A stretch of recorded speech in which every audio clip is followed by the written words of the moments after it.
Good afternoon, everyone. Thank you for joining us. We're so excited to be here today. My name is Norma Schneider. I'm the Vice President Academic for Norquest College, and it's my pleasure to be the MC for today's event and to introduce our Minister of Advanced Education, Demetrios Nicolaitis, who's joined us here today to share some exciting news. Minister?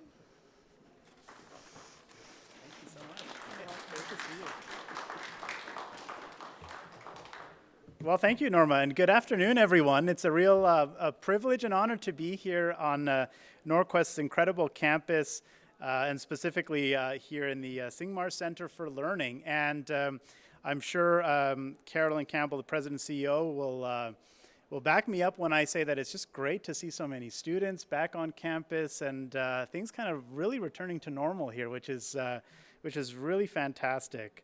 But before I get started, I just want to thank, of course, first and foremost, President and CEO of Norquest College, Carolyn Campbell, as well as Norma Schneider, the VP Academic, and Gary Spencer, an instructor here at Norquest College, who will be providing a few remarks a little bit later on.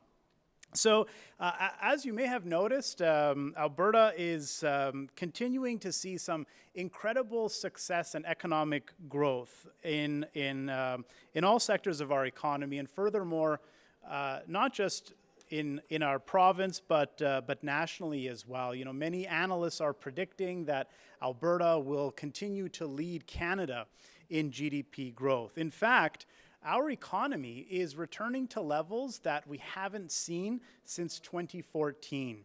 So it truly is an exciting time, and this degree of economic success creates new opportunities for all Albertans. But of course, this rapid pace of success comes with some of its own challenges as well. And one of those challenges is a shortage of skilled talent. You know, put very simply, there simply aren't enough skilled workers available to help keep pace with labor market needs and demands. And in fact, whenever I travel and across the province and talk with employers in many industries, whether it's in healthcare, aviation, tech, film, television, agriculture, our energy sector, one of the recurring things that I continue to hear about is the need for more skilled workers and the need for highly skilled talent. And so to help address some of those challenges, we created Alberta 2030, a 10-year strategic plan for post-secondary education. In fact, it's the first strategic plan for advanced education in over a decade. We've called it Building Skills for Jobs to help ensure that our students, when they complete their programs, that they have the skills, knowledge, and competencies they need to go off and succeed in a highly competitive world. And as part of this strategy, we have been making strategic investments in innovation, post-secondary programming, and as well in other areas to help ensure students have access to the programs that they need. In fact, earlier this spring, I was honored and pleased to be able to announce $171 million in new funding over 3 years to create 10,000 new post-secondary spaces in high-demand programs across the province. This is indeed, without question, the single largest targeted expansion of seats in Alberta's history. And apart from that, we've also been making strategic investments in other areas. And back in 2021, we also made a strategic investment of $5.6 million to launch a micro-credential pilot program to explore more flexible and diverse learning options for Albertans so that every Albertan is able to access the skill development opportunities that they need to succeed. And so today, following the success of that initial round, I am pleased to announce another step forward in expanding micro-credentials in Alberta. Specifically, I'm very proud and honored to announce that the Government of Alberta will be investing $8 million over the next 2 years to create new micro-credential programs. This new funding will help Albertans develop the job-ready skills that they need to be successful and help them to build new careers. Now, I understand there may be some questions about, well, what exactly is a micro-credential and how will it help improve someone's employability? So let me answer some of those questions for you. In short, a micro-credential is a short-term certificate program that provides specialized skills training. Now, these programs can vary in length from a couple of hours to a few weeks. They can be a component of a degree, a diploma, or a certificate program, or they can be a standalone credential. An example of one of the micro-credentials that we're funding at Bow Valley College, as an example, is in software development, which will be a component of their standard software development diploma. And here at Norquest, we're funding, as an example, micro-credential, the Introduction to Aviation Operations, which will be a standalone certificate in this specific area. These programs will help Albertans learn in-demand and highly specialized skills so that they can succeed. Furthermore, micro-credentials create new opportunities for Albertans. Long-term post-secondary programs may sometimes not be a viable option to Albertans who need to reskill or are looking to upskill. People, of course, have families to feed, bills to pay, and simply can't leave paying jobs to sometimes pursue longer degree programs. But micro-credentials provide unemployed and underemployed Albertans with the opportunity to reskill and upskill. These short-term courses provide flexible learning options that allow Albertans to pivot in their careers, re-enter the workforce, or just learn new skills. Now, with respect to this round of funding, I'm very pleased to announce that we had received over 150 proposals from 21 public post-secondary institutions, and I want to thank all of our institutions for the work that they've put into these incredible proposals, and the response that we received was truly tremendous. With this $8 million investment today, we are able to fund 69 new micro-credentials at 21 institutions across the province. I'll break this down a little further. 21 of these programs will be here in Edmonton, 15 in Calgary, 7 in Lethbridge, and 26 in other areas. These programs also fall under key high-demand sectors of our economy. So we're providing about $2.4 million for new micro-credentials in the tech and innovation space. $1.8 million of this will go towards healthcare micro-credentials, and approximately $1 million in construction. And so to follow up, by aligning these new learning opportunities with the priorities of industry, we are building a skilled labor force to meet current and future demands. Connecting Albertans to good-paying jobs and continuing to build important links between post-secondary institutions and industry and employers is vital. Our future in Alberta is indeed bright, and Alberta's government is committed to investing in post-secondary education to ensure Albertans have the skills, knowledge, and competencies they need to succeed. And so in closing, just to reiterate, building a successful career takes hard work and effort, and we want Albertans to have the opportunities to succeed right here at home. New micro-credential programs make it easier to move forward with little time. To learn more about these new programs and ones that are available at different post-secondary institutions, just visit alberta.ca for more details. Thank you very much.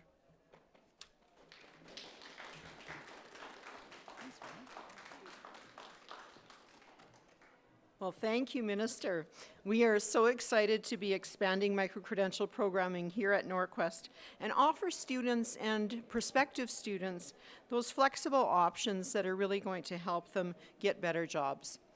So I'd now like to invite Carolyn Campbell, our President and CEO, to the podium for her words.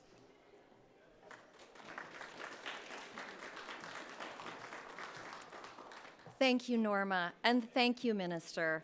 The funding announced today by you and your government ensures that opportunities for post-secondary education are more flexible and accessible for Albertans. Digital badges and micro-credentials recognize educational achievements and labor market value because they are verified, value-added, portable, digital representations of a learning experience. Micro-credentials help demonstrate the in-demand competencies, knowledge, and skills that will be used by graduates throughout their employment. Post-secondaries work closely with industry to ensure the micro-credential curriculum focuses on industry-relevant skills and specializations. They help attract more learners into the post-secondary system by offering a way for learners and employers to customize their career paths, all while providing various delivery options and accommodating flexible solutions. Crucially, micro-credentials support lifelong learning by helping to upskill and reskill workers at any stage of their working life. At Norquest, micro-credentials are developed in adherence to Norquest's curriculum quality standards. Norquest has developed a micro-credential competency framework grounded in comprehensive industry knowledge and badges that are issued to learners with demonstrable competency achieved. For Alberta learners, micro-credentials offer an opportunity to acquire the education, experience, training, and credentials needed to upskill, transition to their current environment and employment. For employers, micro-credentials allow for flexible, rapid acquisition of new skills for their workforce and verifiable qualifications so employers can be sure that their employees have the talent needed for industry to succeed. We worked with industry through the development of these offerings to ensure learners can readily apply their skills and knowledge to any real-world scenarios. Through consultation with industry partners, we know that the funding announced today will target major areas of learner and industry demand. Norquest College has committed to being a college of communities that is building the shortest, most accessible line between learning and work. And we are well positioned to advance the relationship between post-secondary educational institutions and employers. Once again, thank you, Minister, for working with us to improve learner access and flexibility as we continue to work together to support Alberta's economic growth.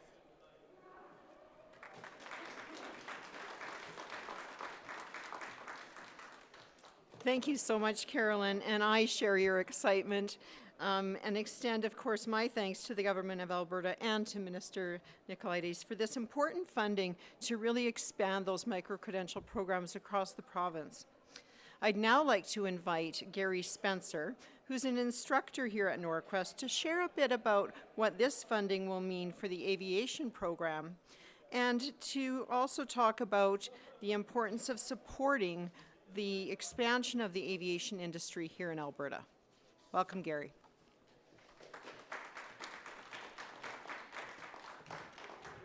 These micro-credentials are really a wonderful way for students to get the knowledge, develop the skills, and to step up into jobs quickly that are in demand and central to Alberta's economic recovery.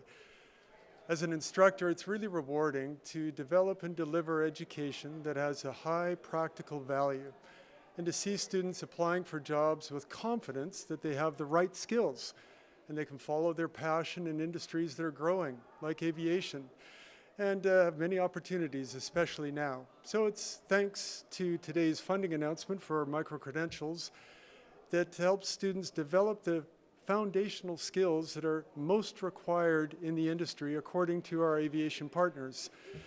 This means that, for example, foremost, there is a high standard in aviation for clear and effective communications when working with others, and a personal professionalism when delivering services to customers like you and I who rely on them to care for our property and our lives. So students are going to be learning and demonstrating these principles in real-life applications provided by our industry partners so that they'll arrive into the workforce more than just book smart.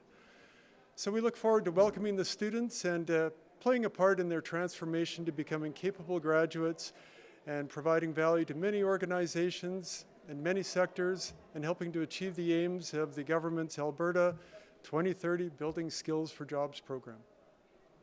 Thank you.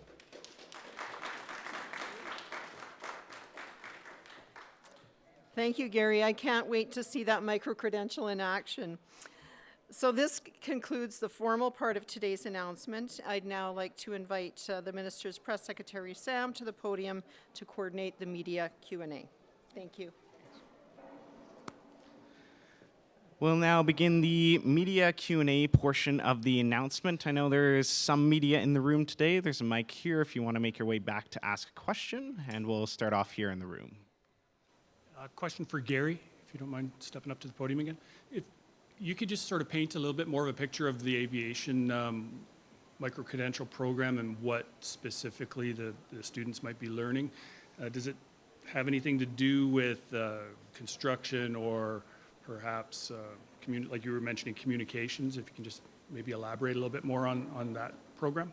Sure, I've got a few paragraphs on that, but the basic principles of communication and how we work with others to make clear what we can do and working together to achieve the organizational objectives, dealing with difficult situations, dealing with conflict, working with the operations side of things. It's not so much flying planes, but you'll be talking to people that fly planes, that do the many different functions of operations and how to work and coordinate your efforts with them through communications. And some very actual skills such as radio etiquette and the terminology and the language that they speak, because often it's an urgent or required situation that needs clarity and effective professionalism to solve an issue or to make a customer's day go right. So these are the kinds of skills, and there will be about 8 different micro-credential badges that are all focused on each of these individual skills. So students can feel their confidence and their progress as they continue through to graduating from the program. And no follow-up. All right, we'll now go on to the phone lines, and just a reminder as well, be 1 question, 1 follow-up. Operator, if you could put through the first caller. Bellefontaine, CBC. Oh, hi there. Thank you for taking my question. I have a question for the minister. It is off topic, and I want to ask you about Athabasca University. You indicated last week, Minister, that you were going to be meeting with the Board of Governors on Monday, and we haven't heard anything out of that meeting. So I'm wondering if you could explain what is going on, what is taking so long, and what in particular is the sticking point in these discussions, because there must be something that is people are getting held up on. Sure.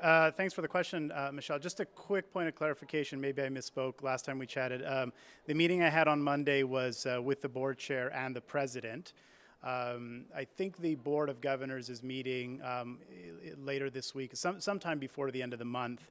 But to answer your specific question there of, what's the sticking point, what's taking so long? I'm not too sure. As you know, I think I've indicated several times in the past that I'm really flexible and really happy to receive Athabasca's proposal and suggestion about how we might get to this end goal of having more staff based in the town.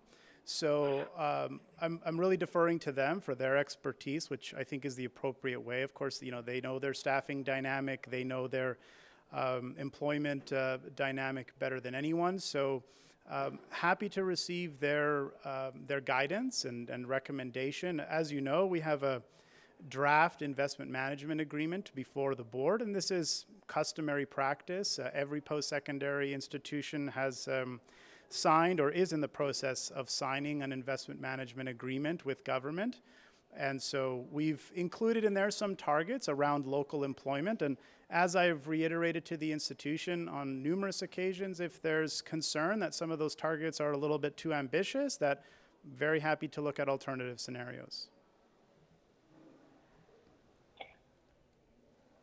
As a follow-up, how much longer will you allow these discussions to continue? Because initially you had a hard deadline of August 30th, and now we are 3 weeks into September.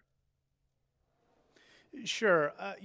I'm happy to provide flexibility, which I think was demonstrated at the last meeting. I don't have any very kind of hard and fast stop date here, but I think adequate time has passed. I think we need to start moving forward here. As you'll recall, we had sent the institution a directive at the end of March, asking them to start this work. So it's been just about 6 months or over 6 months now. So there certainly has been adequate time, and that's been important to me. I certainly don't want the institution to be rushed in developing these plans. So providing flexibility and providing more time is something that I want to do. But to your point, I think at some point we have to explore, if there are other changes that need to be made in the IMA or anywhere else. But as I said, I'm very happy to provide flexibility, very happy to hear alternative ideas from the institution. So as I said, I believe they have a board meeting coming up, if it's not in the next couple days, sometime before the end of the month. I'll wait to see what happens there, and happy to chat further about next steps. Thank you for that, Michelle. And it looks like we have one more caller in the queue. Operator, could you put them through, please? Janet Friend, CBC. Hi, I have a two-part question on Athabasca. In the investment management agreements you've got proposed or signed for 22-23, is the proportion of staff who live in the location of the institution one of the performance indicators in any of the other post-secondary institutions' investment management agreements? And if not, why is it considered to be an indicator with Athabasca? Sure. Short answer is no. It's not an indicator that is reflected in any other investment management agreement with any other institution. The reason that those metrics are in Athabasca's investment management agreement are because the institution's role and place are unique. As I'm sure you know, in the 70s and 80s, the government made a very deliberate decision to move Athabasca University out of Edmonton to another center. The town of Athabasca that shared its name won that bid, and that through that process. And the main reason that there were primarily two reasons that the government moved Athabasca from Edmonton to the town. First and foremost, given its academic mandate was and continues to be to ensure that any Albertan who can't physically get onto a university campus can access university-level programming through Athabasca's distance and delivery models.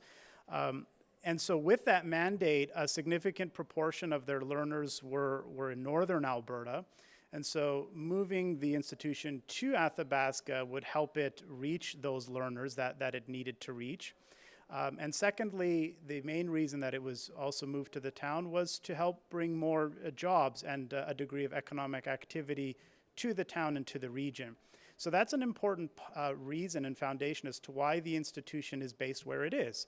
And so the investment management agreement and the metrics reflect the unique mandate and needs of the institution. That's always been the case when we began the development of the investment management process and designing the agreements. It was always the intent to ensure that these agreements were customized and unique to each individual institution, respecting their individual mandates. And follow-up, Janet? Yeah, I mean, some people might look at the initial intention of performance-based funding and say your initial intention when you brought this into place was to incent certain behaviors that would be advantageous to both the institution and students. What would you say to somebody who says this is really a misuse of this investment management agreement to try and force Athabasca to do something that they say they don't want to do? Well, I would say the investment management agreements are structured to clearly articulate government's expectations of the institution in connection to the taxpayer funding that they receive. And so in this case, we've made it very clear that in terms of outcomes that the government would like to see in receiving taxpayer funding to support their operations, we'd like to see a degree of staff be based in the community. So I don't think that that's an inappropriate method or approach of the use of performance-based funding or the investment management agreement. And thank you very much for that, Janet. And seeing no one else here in the queue in person, that'll mark the end of our Q&A and the end of our announcement today. Thank you, everyone, for joining us.